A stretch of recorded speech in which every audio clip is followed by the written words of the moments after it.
Calling all podcasters, musicians, vloggers, and reporters, and everyone else who wants crystal clear recording that's super portable. The Shure Motive family of microphones makes studio-quality audio that's as simple as plug and play. Many of the world's top podcasters rely on Shure, and with a Motive line of iOS and USB microphones, portability is now your friend. Imagine being able to get great audio quickly and easily from your phone, tablet, or computer. Simply visit shure.com/motive to start getting great audio for your content now. That's SHURE.com/MOTIV. Blog Talk Radio. I have yet to discover a job where it pays to look less than your best. Style is the way you say who you are without having to speak. There's no one else like you in the world. You are unique. Find your unique style and you will never again have to agonize over what to wear. Call for a free 15-minute conversation to see how Style with Aplomb can change your image and move you to greater success. 404-428-2527. That's 404-428-2527. Unmarket Your Business, the podcast. Born out of the need to share strategies and techniques that really work to market your business. Think yellow page ads and cold calls are your only choices? That's so last century. You're about to learn tested, tried and true marketing techniques you can apply and master, ones that feel authentic instead of salesy, strategies that are true to who you are and how you want to present yourself to your ideal clients. Let's join our host, Carol Joyce Dunlop, in the studio now and allow business success to move forward. Hey everyone, how are you doing today? This is your hostess with the mostess, Carol J. Dunlop, and #1 international Amazon best-selling author. Oh, I just love saying that. I am so happy that you're here. I'm so happy that we are all alive and well and that you're listening. If you're listening live, I welcome you, and you'll have a chance to call in and ask questions if you want to. And let me give you that number real quick. It's 323-642-1701. 323-642-1701, because we got I have a dynamite guest on board today. I've been trying to get her on for a while. We had some schedule glitches. I think it was just me being a glitch. I don't know. But anyway, she's here. Kristi Dosh is here. And we are going to talk about today how you can be the authority in your niche or industry or whatever, how you can be the go-to expert, and you don't even have to be paying out all this money, losing time, losing all this. We're going to give you some easy things you can do to get your name out there so that people are talking about you. You're the go-to person, and you're just going to love it. Plus, I want to tell you something a little bit later that I'm doing that's going to help you be the exact expert that you're trying to be and be the authority. So, I don't like to waste time. We only got like 30 minutes, and it goes by fast. All my guests love it, and I love it too because quick, good information so you can go on about your business. Without any further ado, Kristi, what's going on today? Hello. Thank you so much for having me. I'm excited we finally get to do this. I know. I was saying I was glitching the wheel or something. I don't know. Sometimes, you have so much stuff going on, and you just kind of panic like, oh, my God. And we had a couple of misses. I think it was all my fault. I just want to take ownership of that. But I got you here. It's going to be good. So let's get going. I want you to tell everyone a little bit about you and how you got to where you are. You have a very interesting story. And then we're going to get into this thing about how do we get people to be their own expert and get their name in front of the world. Yeah, so I have kind of an unusual path to becoming what I am now, which is a publicist and also a journalist. I did not go to school thinking that I wanted to do either of those things. I went to school to be a lawyer. I had wanted to be a lawyer since I was a little kid, and I did indeed go to law school. And I was just telling you before we came on, I practiced law right there in Atlanta where you are for about 5 years. Was born and raised there and came back and practiced and did corporate law and commercial real estate, but I happened to be practicing as the market was crashing I graduated law school in 2007. So as I got into my first few years, we didn't have a lot of work to do at work some days. Yeah, I'm sure, so I started blogging, and I was blogging about legal issues in sports because I'm a huge sports fan. I grew up there in Atlanta, a huge Atlanta Braves fan, and my love of sports. Me too. Yeah. Go the Braves. number one thing I miss about not living in Atlanta, I miss being able to go to Braves games all the time. It is painful to live away from that. I bet.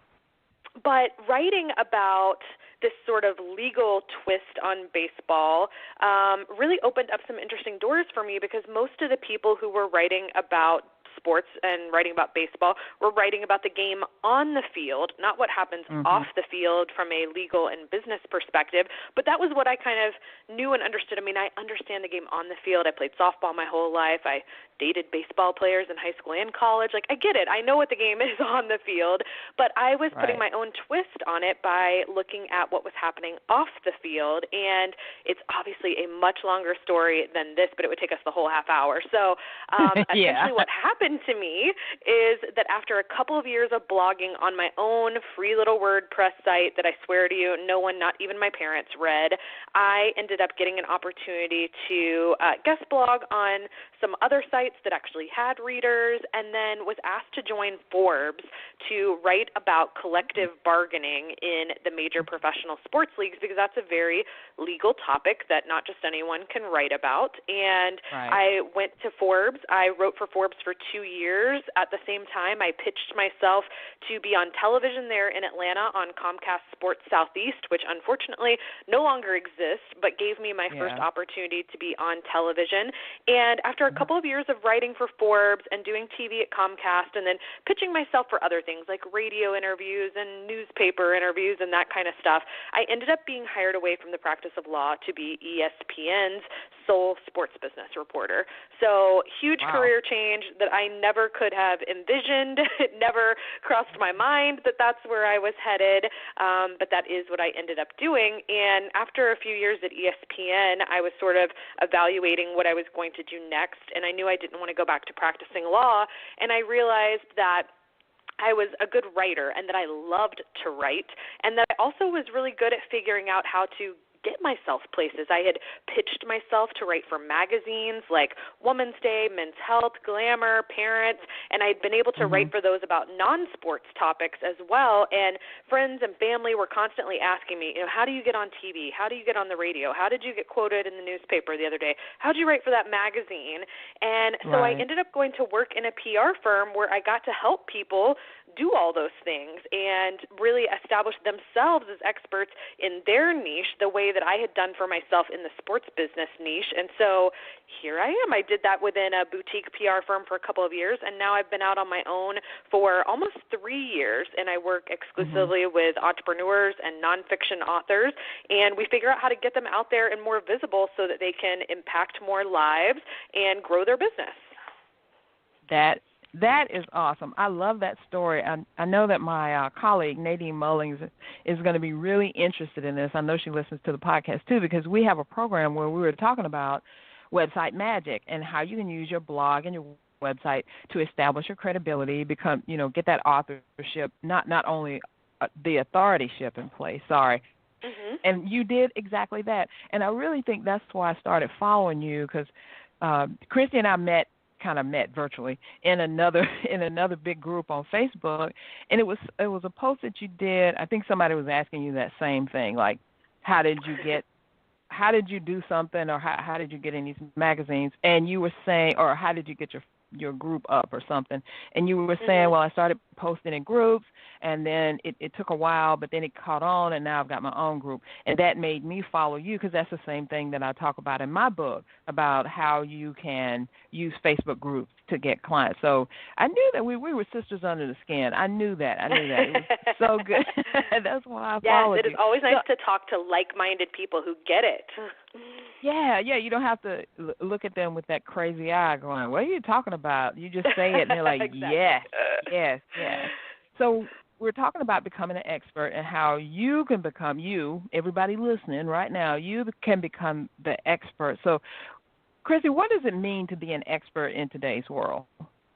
I I definitely think it's changed. I think that people still sometimes operate under the old assumptions that you've got to author the seminal book on a subject, or you've got to be like a university professor who's taught on this subject for decades to be an expert, that it takes that. And I don't agree with that at all. Are those people experts? Absolutely. But I think it's more accessible in today's world than people realize. And so what I talk to my clients about is this idea of being an expert on your own experience. So you're not positioning yourself as the world's foremost expert. Look, I'm not the world's foremost expert on sports business or on publicity or on any of the other things that I talk about, but I am an expert, and the way I position myself is, look, I'm my own best case study. I was able to change my career and become ESPN's sole sports business reporter when I was a corporate attorney who was just like blogging for fun on the side. And so I think we all have that story. There's all of us. And I talk to people all the time who think they're not an expert, and I start digging in and asking them questions.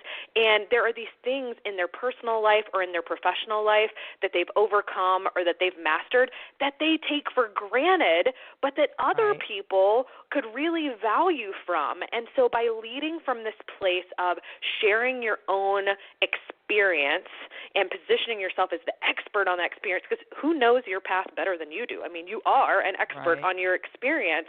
And by sharing that, you're going to attract other people who are, a month behind you, 6 months behind you, a year, 5 years, whatever it is. So many of us who own businesses or coaches or develop products, we do it for our former self, so we attract people who are like us but haven't gotten as far as we have, and they need us to show them not only did we do it, but here's the steps you can take to do it too. Exactly. I love that. And I use that myself, because when you think about it, you're only a few steps, like you said, a month, a couple of weeks ahead of someone else. And I think a lot of us go into business or do what we do because we want to help the next person behind us not have to go through all that crap that we went through. We've already blazed the trail. We've already, gone out. Let me save you the trial and error. Yeah. I think that's good. And when you find someone who's done it, they can say, well, I did this. Here's my proof that I did that.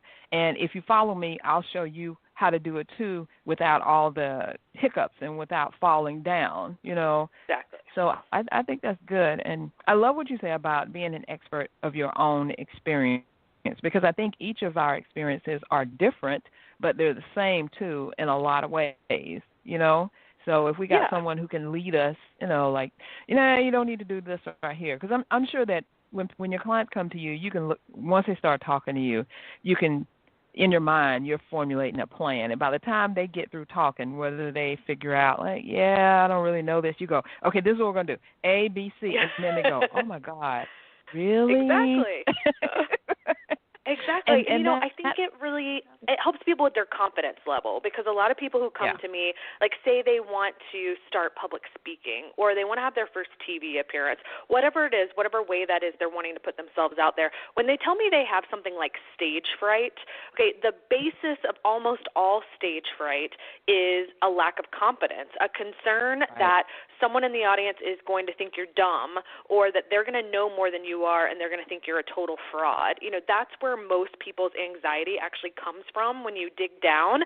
And so when I coach people on this idea of being an expert on your own experience, I tell them there is literally no one in the world who knows your experience and the path you've walked better than you do. So I don't care who's in that audience. They don't know more about your experience than you do. And so when you lead from that position of not trying to be the world's foremost expert, but trying to be that expert on your own experience, I find that people have far more confidence and they're far less worried about who else is sitting in that audience that might know the topic as well.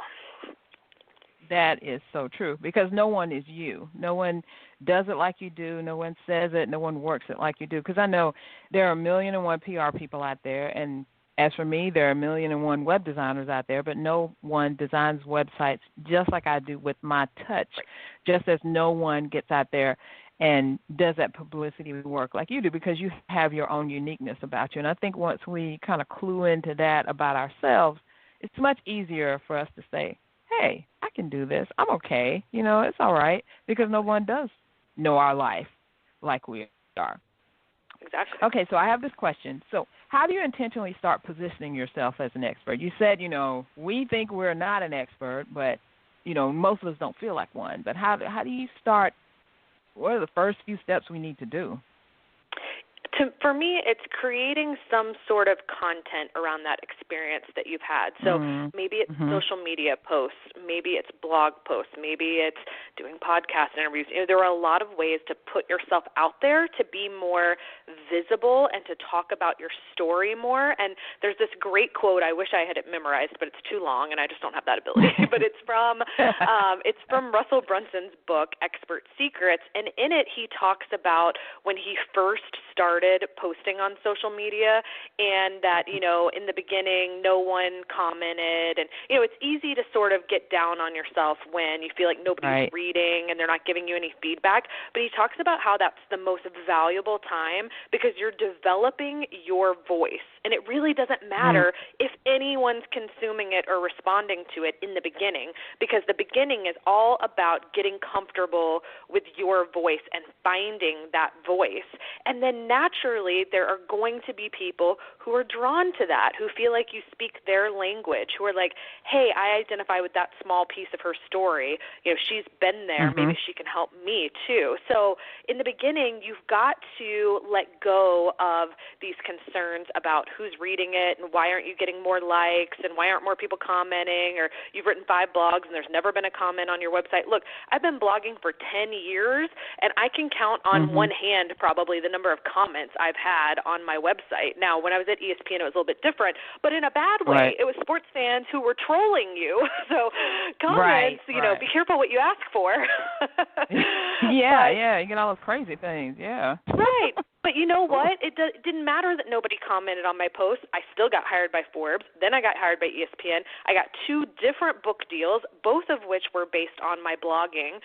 They didn't care that no one was commenting on my post. They cared about the content of the post itself. And so I find that so many people give up on being active on social media or doing Facebook Lives or writing blog posts because they feel like they're just like shouting into a void. They feel like no one's reading it because no one's responding. There are probably a lot of people reading it. They just aren't comfortable enough with themselves to leave you that comment. And you can get so much out of sharing it. And so don't let yourself get down in the beginning because you feel like you're not getting the response you were looking for, because this is about you developing your voice, you sharing your gifts. And I guarantee you, if you are consistent with it, things will start to come out of that, whether it's clients or it's book deals or it's opportunities you haven't even thought of. But no one can find you if you're not creating content for them to consume in some medium.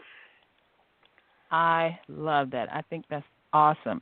We're going to take a break really quick to talk about our sponsors. And when we come back, Kristi, I want you to tell us about some publicity opportunities that are available and how we know which ones to go for, each one of us. Be right back. Here is what one client had to say. I was struggling in my career and didn't understand why. I was working hard, getting to know the right people, and putting myself forward every day, but I couldn't seem to get ahead. And then I remembered something Beryl taught me. The clothes we wear aren't just things we put on. They're a signal to the world about who we are and what we aspire to be. I was amazed at how quickly people's perception of me changed thanks to her advice. I received a huge raise at my yearly evaluation that reflected not only my hard work, but my value as an individual. More importantly, the confidence my new wardrobe gave me had opened up opportunities I never would have had previously. It's not about buying a new suit or watch. It's about changing how the world sees you and how you see yourself. I will forever be grateful to Beryl for teaching me that. Visit our website at www.stylewithaplomb.com to learn more about how we help clients change how the world sees them. That's www.stylewithaplomb.com.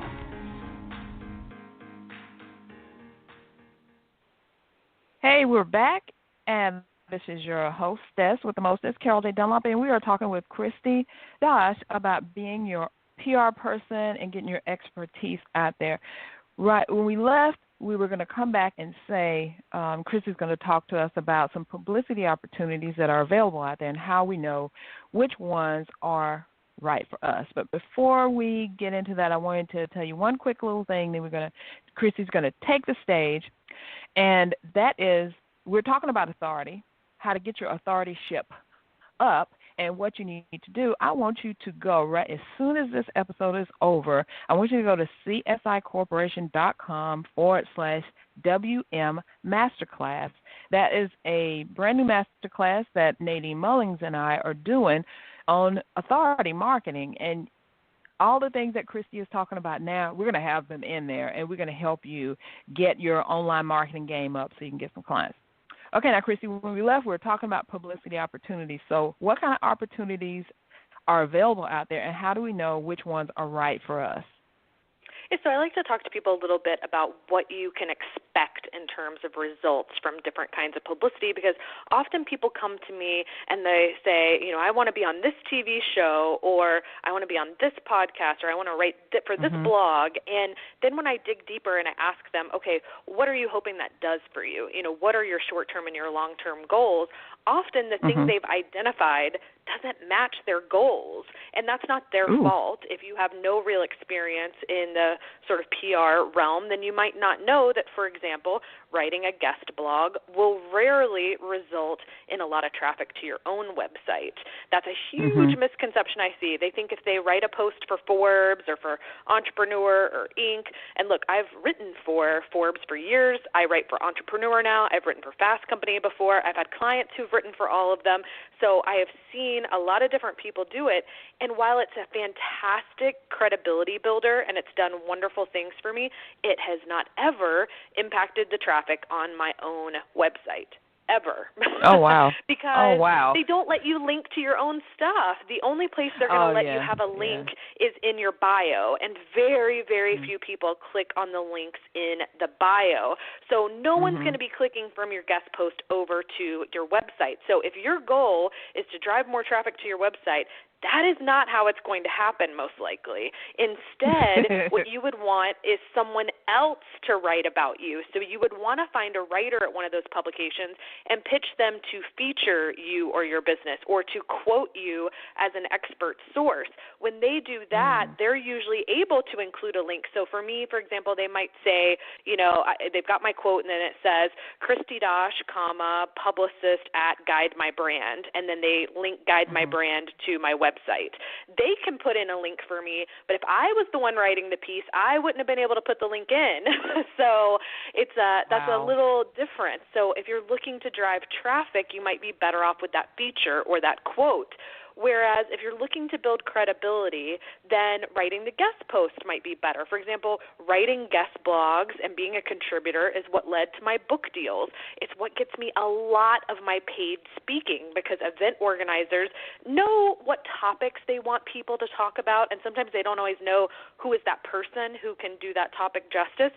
So they hit Google just like the rest of us. And so if you are writing for high authority websites like Forbes, they will find you and then invite you to speak at their event. So there are different types of advantages to different types of publicity. Another one that people look at a lot would be much like this, doing a podcast interview. Podcast interviews quite often are great list builders, because for many podcast interviews, you get to provide a free gift to the audience. And so you're providing your your opt-in or some other sort of freebie. And so podcast interviews can be a fantastic way to grow your email list, whereas guest blogs and features and mentions, you don't normally get to link to an opt-in in one of those. It's normally just to your home page. So I always try to dig deeper with clients and figure out, what are you hoping that this piece of publicity will do for you? And let's make sure that you can actually accomplish that with this type, or do we need to be doing something else? Or do we need to be on a different site to get in front of your ideal client? So I always tell people, start first with your goals and then kind of work backwards. Instead of coming in and saying, I want to write for Forbes and I want to be on the Ellen show, and I want, they always have this huge list of these grand opportunities that they want to do. And sometimes being being in smaller, more niche trade publications can get you far better results than being in one of these big name publications. So it's important to kind of understand and to go into it with the right expectations. You know, you have just, what you just said in the last 5 minutes, you know, you could charge $500 for that, $499.97 or something. And I do normally charge for this kind of advice, but I love your audience, so they get it for free. Oh, thank you. I mean, seriously, because you just broke down why you need to do this, what's going to happen when you do that, and what to expect when you do this other thing. I mean, you know, there are plenty of people out there spouting you need to go right here, go get on Huffington Post and get on this and get on that, and they are all great within themselves. But you just told us what we need to be doing for real to get what we want. And I guess it just really starts with knowing what you want in the first place.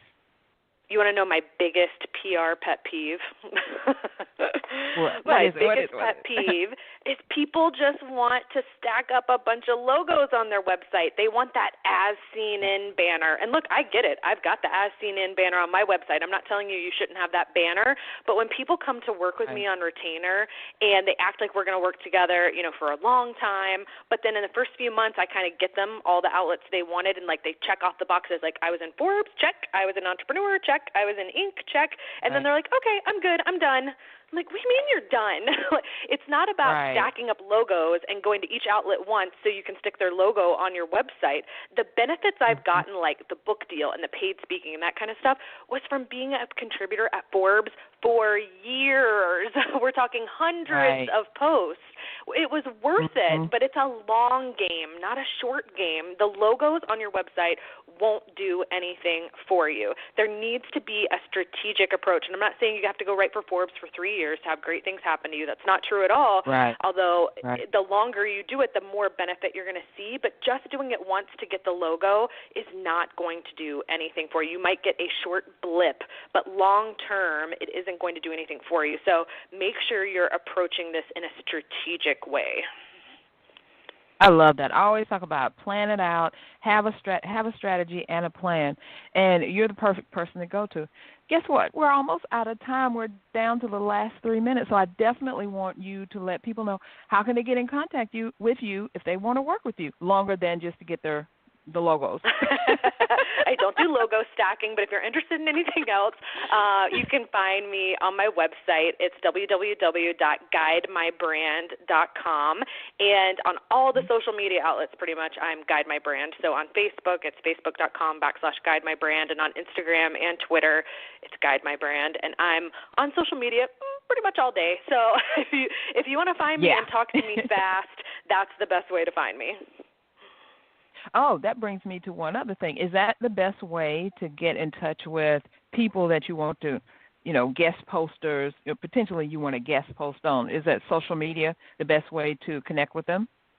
No, I would say it's usually email, and then if you're not getting a response by email, then I will connect with people on social media as a backup and say, hey, I emailed you recently, but I was worried it ended up in spam, so I wanted to check in with you here. You know, I do that a lot on LinkedIn. If I pitch people and I'm not getting a response, I will connect with them on LinkedIn and just say, hey, I sent you an email with this, opportunity or to tell you about this client, and I haven't heard back from you. Just wanted to make sure it didn't end up in spam. And then I find that quite often they then go search their inbox and find my email wherever it was buried, and then they get back to me. So you can definitely use social media as a way to follow up, but I would use email for your initial pitch. I love you saying that because I've always said email is not dead. You still need to use it. A lot of people use it, and a lot of the people that you're trying to get to use it. So, I mean, you're just checking all the boxes. You're just underlining, bolding everything. So do you have any last-minute thoughts you'd like to share with everyone? Then I'm going to let you get out of here. Yeah, I would just encourage people to get past whatever's stopping you from putting yourself out there. You know, really think about this idea of being an expert on your own experience. And if you want more guidance on that, if you reach out to me on one of my social media channels, I have all kinds of free stuff I can point you towards that will help you figure out how to do that positioning as an expert. But I just want you to kind of think about this. It doesn't matter how great you are at whatever it is that you do or that your business does if no one knows you exist. And so this isn't about being self-promotional and being, people sometimes that feels a little icky to them. And I tell them, think about it this way instead. It actually isn't about you. It is about the people out there who are stuck, who you could help if they knew you existed, but you're hiding, so they have no idea that you're out there and can help them get past this. And so don't do it for yourself. This isn't about being selfish and being self-promotional. You are putting yourself out there because you are trying to help other people. And so get past your own stuff, the BS you're telling yourself, and get yourself out there so that you can help other people. I love it. Thank you so much, Kristi. You've been just as awesome as I knew you would be. And thanks to everyone for joining us today. We will see you again next week. And please go out there, go to God My Brand, and get Kristi's help because you do need her. I know you do. So thanks, everyone. I'll see you again next Thursday. Thank you. Thanks for listening. We truly appreciate it. For information about guests, products, or services that were mentioned in this episode, log on to our website at www.csicorporation.com/unmarketing. To learn more, get a glimpse of our upcoming schedule, and join the unmarketing nation of entrepreneurs who are using marketing techniques that work right now. Until next time, keep moving forward. Calling all podcasters, musicians, vloggers, and reporters, and everyone else who wants crystal clear recording that's super portable. The Shure Motive family of microphones makes studio-quality audio that's as simple as plug and play. Many of the world's top podcasters rely on Shure, and with a Motive line of iOS and USB microphones, portability is now your friend. Imagine being able to get great audio quickly and easily from your phone, tablet, or computer. Simply visit shure.com/motive to start getting great audio for your content now. That's SHURE.com/MOTIV.